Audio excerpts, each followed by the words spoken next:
But now I turn back to the proposition and Mr. Yanis Varoufakis, who already referenced. Yanis is a Greek economist, an academic, and a former member of the Hellenic Parliament who served as Greek finance minister from January to July 2015 before his resignation. He led negotiations with Troika during the Greek government debt crisis and is also a regular commentator and analyst on news television. Yanis.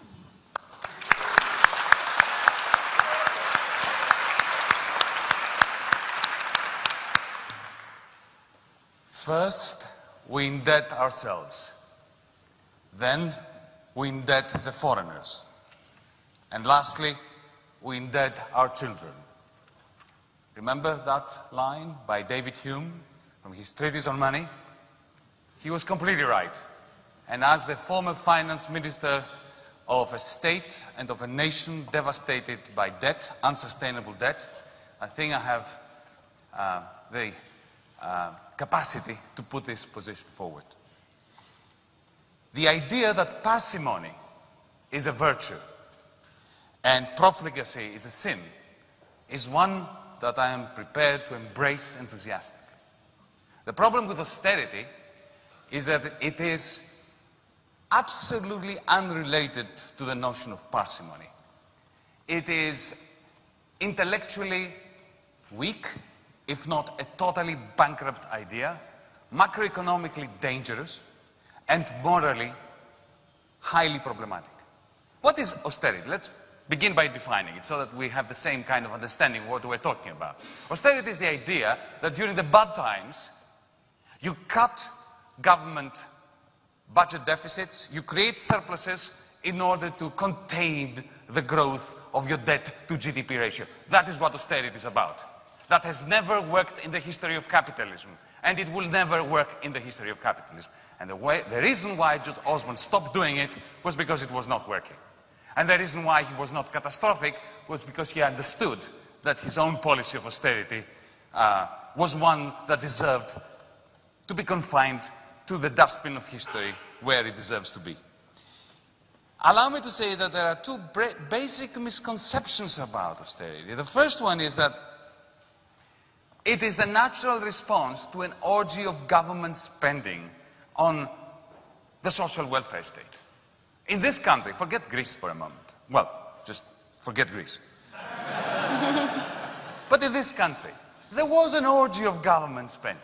But it happened in 2008 in support of the City of London and to provide asset insurance for those who already have everything. If you look at the actual result of this spending spree, politically it was essential for a conservative government to press the Lib Dems to accepting a Faustian bargain whereby, after this orgy of spending, there would be cutbacks on those who had nothing to do with the causes of the crisis, on the unsuspecting victims of it. And what was the result? The government reduced the structural deficit of the United Kingdom, spending, let's say, by about 6%. And what happened to debt to GDP? It increased by 19%. And this is not a British exceptionalism kind of scenario. This is what happens everywhere. In every country in Europe where austerity was practiced, the debt to GDP ratio ballooned. It doesn't work. Let me just give you just a simple arithmetic example. It's not rocket science. Take a nation whose debt to GDP ratio is 80%. 80%, which is more or less what it was here.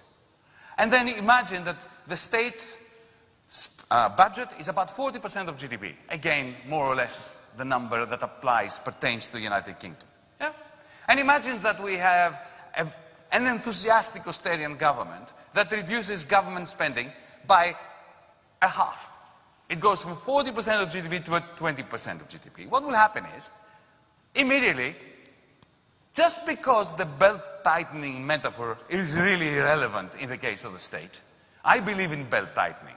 I do try to lose weight and tighten my belt. But the reason why belt-tightening works for a corner store, for Marks and Spencer's, for a household, is because of this splendid independence between income and expenditure. If tonight you do not go to the pub to drink a pint of beer, you have saved that money. And your income has not been reduced as a result. This splendid independence of your income from your expenditure, which allows you to tighten your belt. But the nation's total expenditure is the nation's total income. So when the government cuts spending by 20% of GDP, GDP is cut by 20%. So your debt to GDP ratio goes from 4/5, 80%, to 100% immediately just because you have practiced austerity. The question is, why is austerity, if it is such a dumb idea and such a dangerous idea, which it is, why is it so popular? The reason has to do with the fact that the liberal bourgeois tradition is wholly and totally in an existentialist crisis, at least for the last 100 years or 200 years, let's say. Let me put it this way. The liberal democratic state is insurance, asset insurance for the rich. And the rich are skimping on the premium.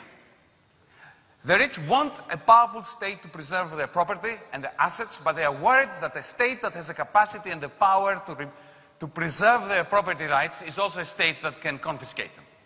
And at the same time, they don't want to pay for it. And the result is debt. And, well, I'm in my last 50 seconds. They are protected. Are they not? So let me wrap it up. Austerity is a bad idea. George Osborne knows that. He was not just discredited because of his silly position and his scaremongering on the Brexit referendum. He was discredited because every time he set a target for a surplus, he missed it. The public sector borrowing requirement increased. Every time it increased, he cut back. The next year, the public sector borrowing requirement increased again. So what do we need to do? It's very simple. We need an investment bank, a public investment bank, at an arm's length from government, which is supported through quantitative easing by the Bank of England, in order to fund directly, on banking principles without political interference, all the shovel-ready projects that are absolutely essential and ready. Thank you.